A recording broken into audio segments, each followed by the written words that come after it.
弟兄姊妹平安，今天是2024年的8月19号。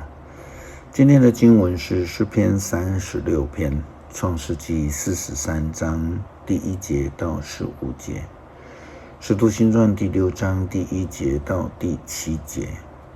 今天要跟大家分享的主题是执事。执事一词出现在使徒行传所谓的初代教会的传统当中。执事 deacon 它的出现是为了让使徒们能够非常专心的传讲，不需要去担心行政事务而设立的。原意就是有一群在教会里面的服侍者，或者称为 servant。这是从旧约就有的一个传统概念。现在呢，执事已经在教会变成制度化的一个官方职称。但是每一个教会对于执事的定义也有所不同。有些教会它以执事会作为决策单位，他们的制度里面是没有长老，例如浸信会大概就是这样的一个类型的体制，所以他们没有那个案例的问题。执事下任之后呢，就统统改称为兄弟或是姐妹。正确的观念当中，服侍者是不分高低的，只有职务的不同。即便是在如同像长老会制度以宗会治会，教会以小会，我们说长老所组成的作为决策单位，那无论是否被安立，都是主的仆人，都是为了要成全上帝旨意而存在，而做，而服侍。约瑟在埃及担任宰相，他的认知是上帝将他摆在那个位置，而且是为了要拯救他的全家族，上帝的选民。而便雅悯当时候就成了一个非常关键的人物，他让以色列全家能够到埃及避难的一个关键。创世纪第43章第1节到15节，迦南地区的饥荒越来越严重，雅各一家人吃完了从埃及买回来的粮食。雅各对儿子们说：“你们再去买些粮食回来。”犹大对父亲说：“那个人严厉地警告我们，除非我们带小弟弟一起去，就不准再去见他。你若肯让小弟弟跟我们一起去，我们就替你买粮食。因为那人说过，除非我们带小弟弟一起去，就不准再去见他。”雅各说：“你们为什么这样为难我呢？何必告诉那人你们还有一个弟弟呢？”他们回答：“那人不断地查问我们和家里的事。你们父亲还健在吗？还有其他的兄弟没有？”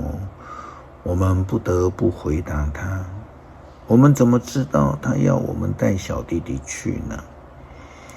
犹大对父亲说：“把孩子交给我，我们立刻出发，这样我们一家老少就不至于饿死。我亲自作保，愿负全部责任。我若不把他们平平安安地带回来，交还给你，我愿意终身担受罪责。要不是单言，我们已经来回2次了。”他们的父亲说：“既然该这么做，你们就带一些松子、蜂蜜、香料、木药、被子、杏仁等本地的特产当礼物送给首相。你们也要带双倍的钱去，因为你们该把上次在袋子里面发现的钱归还，那可能是弄错了。你们把弟弟带走，立刻去见那人，愿全能的上帝使他怜恤你们，让便雅悯和另一个兄弟回来。至于我，如果命该丧子，就丧子吧。于是他们就带了礼物、双倍的钱和便雅悯，出发往埃及去了。他们到了埃及去见约瑟。由此可是我们知道，便雅悯去埃及见约瑟这件事情，开启了他们全家得救的道路。教会的存在其实不是因为一个人、少数人在服事，而应该是人人皆祭司，或者要说人人皆皆执事，都是服事者。否则的话，就会变成那一些为教会带来纷争的人，因为他们不愿意付出，只关心自己或是自己所在意的人之利益。这也是体制上执事出现的一个非常重要的原因。今天的经文《使徒行传》第6章第1节到第7节提到了，这些时候门徒的数目日日增加。那些说希腊话的犹太人和说希伯来土话的犹太人之间发生了争执。说希腊话的犹太人埋怨使徒在分配每日生活费这件事情上疏忽了他们当中的寡妇。因此12使徒召集全体门徒，对他们说，叫我们放下传讲上帝的信息的工作，去办善事，这是不应该的。所以主内朋友们，要从你们当中选出7位有名望、受圣灵充满又有智慧的人，让他们来负责这事务。至于我们要专心祷告和传道的任务。使徒的建议得到了全体的赞同，于是大家推选司提反。他是一个信心坚定、被圣灵充满的人，又选出腓利、伯罗哥罗、尼加挪、提门、巴米拿和改宗加入过犹太教的安提阿人尼哥拉。大家请他们站在使徒的面前，使徒祷告之后，就给他们行按手礼。上帝的信息继续的传开，在耶路撒冷的门徒数目增加很多，许多祭司也接受了这信仰，因为执事服侍的加入，使得使徒们能够专心的传扬基督复活的福音，也使基督徒的数量增加，就连犹太的祭司也接受了这样的一个信仰。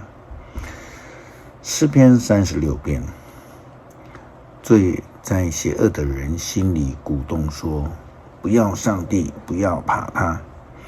罪人自高自大，以为上帝不会发现，不会惩罚他的罪。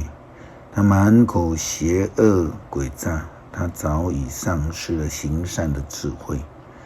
他躺在床上图谋恶事，他行为败坏，不弃绝邪恶。上主啊，你不变的爱上达诸天，你的信息高入云霄，你的公义向大山势立，你的判断向深渊难测。上主啊，人和牲畜你都看顾。上帝啊，你不变的爱多么宝贵，人都在你的翅膀下找到了庇护，他们在你家中享受盛宴。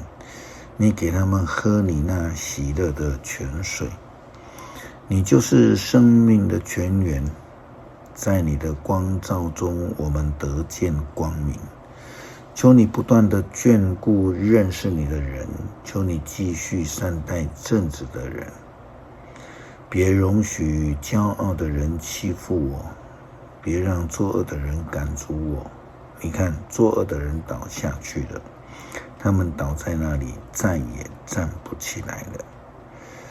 求主帮助我们，使用我们成为服侍者，无论是有职称没有职称，有名誉与否，让我们都愿意诚心诚意的服侍，成为主忠心的仆人。